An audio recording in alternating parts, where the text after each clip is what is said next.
Sisi. Good morning everyone. So share ko lang sa inyo kung paano ako magtanim ng aking mga gymno. And don't forget to like, share, and subscribe my channel and Dynanet Vlog. So magsa-start na tayong magtanim ng ating mga bagong dating na gymno. So na-prepare ko na sila. So, itatanim natin silang lahat ngayon. So, 50 pesos ito. Ang sobrang dami nila. Yan. Magsa-start na tayo.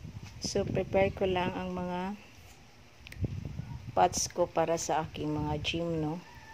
Yan. Nilagyan ko ng mesh tape. Yan. Ganyan lang kalaki ang pagtamnan ko sa kanila. Kasi para hindi sila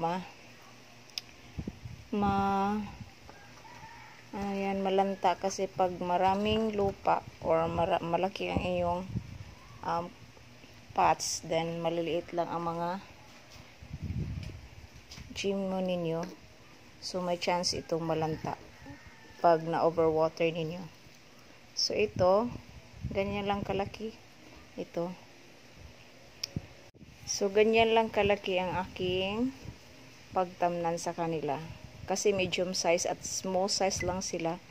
So, siguro okay sila dito. Pag lumaki na sila, so, pwede na nating i-repot sa mas malaking pots. So, ito ang soil mix na i-prepare ko sa kanila. So, hindi ito well drain ito. Yan. Same lang ito sa aking succulent potting mix. Merong pumice, vermicast, carbonized rice hull, at nilagyan kong konting garden soil para hindi naman siya So yan. Yan lang ang aking soil mix para sa aking mga gymno. Nandun siya. Okay, itanim na natin. Magsa-start na tayo, guys. So, prepare ko lang. Lagyan ko lang sila ng soil mix. So, nilagyan ko lang na mga 3/4 parts sa soil mix ang mga pots ko. Kasi, lalagyan ko pa yan sa top niyan, lalagyan ko pa yan ng alnos compost para madaling mag-roots ang ating mga gymno. Kasi, ang alnos compost is magandang pang mabilisang pag-roots ng mga succulent at cactus. So, yan, nilagyan ko din ng puradan para hindi lapitan ng mga ants. Yan, or langgam. Nilagyan ko sila isa-isa sa top. And then, yan, then nilagyan ko din yung mga malalaking pots kasi paglagyan ko o pagtamnan ko yan ng aking mga malaking succulent na mabili ko kay Ma'am Precious. Yan. Ganyan lang ako magtanim. Patong-patong lang kasi nilinisan ko na ang lahat ng mga roots niya.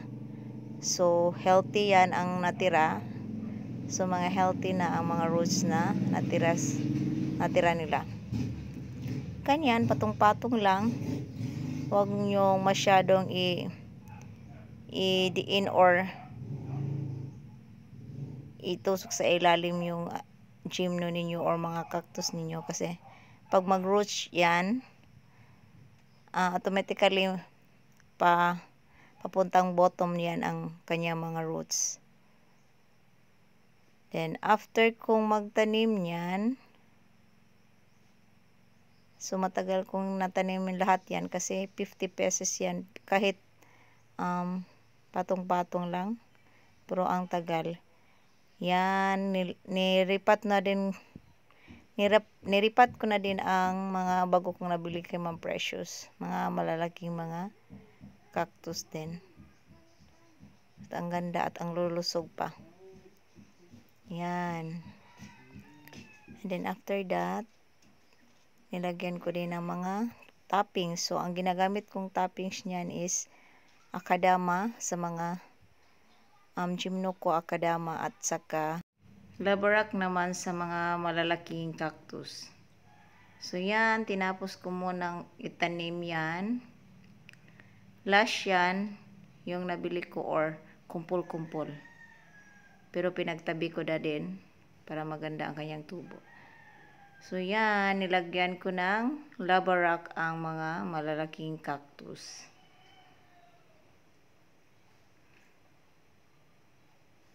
Para maganda naman tingnan at saka nakatulong din yan sa pag-identify natin kung dry na ba ang kanyang soil mix. Kasi yung lava rock din, nakatulong din yan sa pagpadali ng pag-roots ng ating mga cactus. Pero para sa aking experience, so mas mabilis mag-roots ang mga gymno sa akadama. Na-experience ko yan sa mga gymno ko na nilagyan ko ng toppings na akadama. Pero tinry ko ding maglagay ng lava rock sa ibang gymno ko. So pag i-compare natin kung saang toppings yan sila maganda ang kanilang tubo. Yan, akadama ang nilagay ko dyan. Isa-isa. Konting tiyaga lang. TLC. Yan ang dapat natin gawin sa ating mga babies.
na siya lahat guys. Ang ganda na. So, thank you for watching. Ang sino pang hindi pa nakapag-subscribe sa aking channels, to subscribe my channel and then Nanette Vlog.